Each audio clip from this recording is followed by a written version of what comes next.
In a village stretched across a dry, infertile land, the people lived in quiet struggle.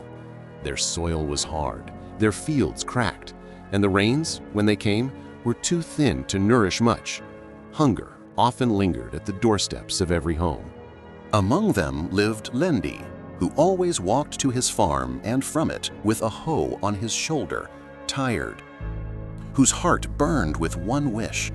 "If only I could grow abundant crops and fruits," he often whispered to himself as he gazed at his barren field. "I would sell them, I would be rich, and the village would see my greatness." But season after season, his dreams crumbled like dust in his hands. No matter how much he tilled, planted, or watered, the land refused to give more than a handful.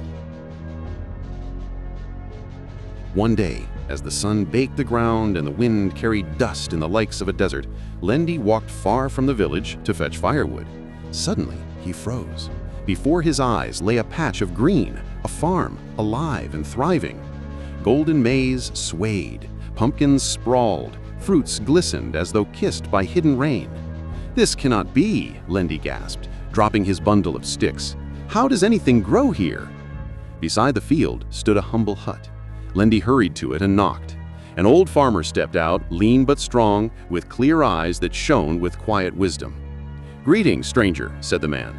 "Greetings, Master Farmer," Lendi stammered, still staring at the miraculous field. Then asked him, "What is your good name, master?" "My name is Kados," warmly replied the old farmer. "Why do you ask? Am I in any trouble?" "Trouble?" replied Lendi, amazed. "My good old man, far from it. You are in a miracle. How have you done this? In this cursed land, how have you made such crops grow? Tell me your secret, I beg you." The old man smiled gently. "Cursed? No. The land is poor, yes, but it can still give if treated rightly. I learned a way." "How? How did you treat it? Please tell me." "Come, I will show you." And he did. Kratos explained how he mixed ash and manure, how he watered the soil in the cool of morning, how he rested the earth between plantings, and how he gave back to the land as much as he took. Lendi's eyes widened as he absorbed every word. "Ah, this is it! This is my path to riches!" he exclaimed. He quickly ran away from the old man, smiling, hurrying to his home, carried his bucket to his dry farm, then applied the methods he was instructed, applying them in his whole farm.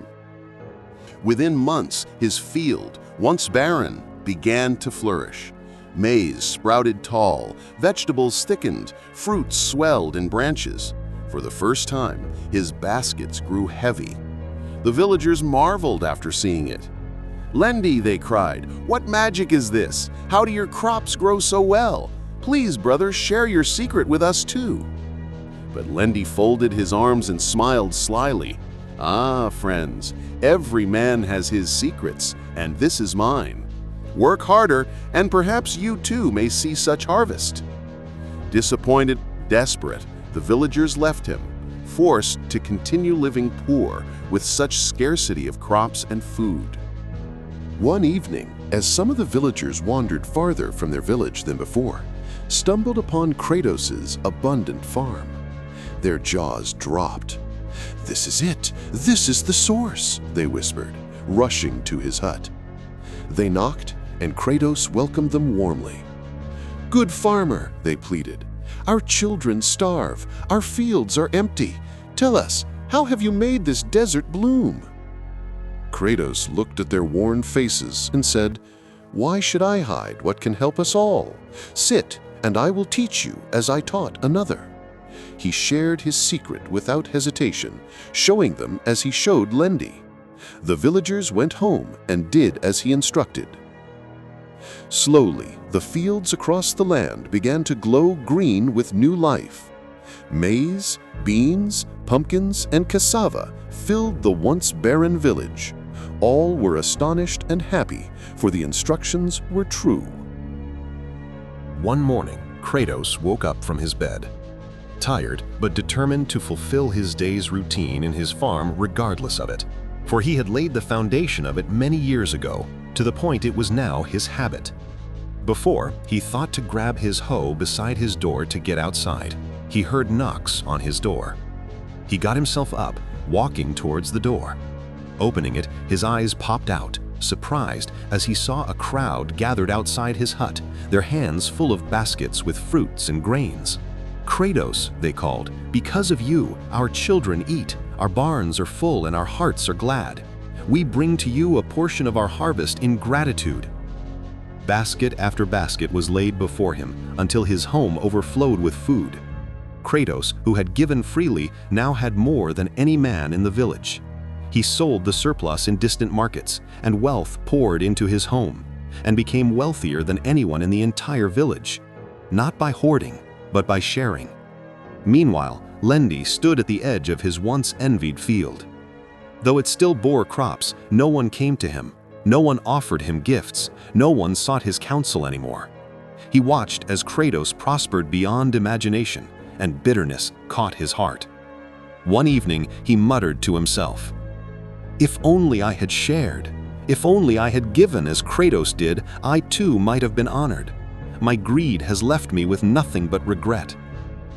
The village elders and readers and writers gathered the children and told them, "Remember this, whoever gives freely to others, more shall be given to him. But he who withholds, like Lendi, shall wither in loneliness." Some of us have little because we tend to think about ourselves more than others. We always want to receive but never giving, keeping but never sharing. Others have enough, like Lendi, yet not satisfied because of the same reason, selfishness. It has taken over our hearts to the point of blinding us of the pain others suffer, the pain that would have been cured by our act of giving, sharing, attending to their needs. Giving is like planting a seed in the ground, and like any seed, everything you give will bear fruit, and the fruit will always have its way back to you, its true sower. And if you see yourself giving, but wonder why aren't you reaping the results of it, know this, that as every seed has its own time to blossom and bear fruits, same, the results of everything you share and give out also have their different times to manifest. And surely they will. For he who made these rules is faithful. And when the time comes, knowing or without knowing, blind of it or not, you will reap the fruits of what you sowed. Good for good, bad for bad, for we all do. So share, give kindly, for the selfish never find a place of contentment in their hearts, but much good is yet to come for the true givers at heart.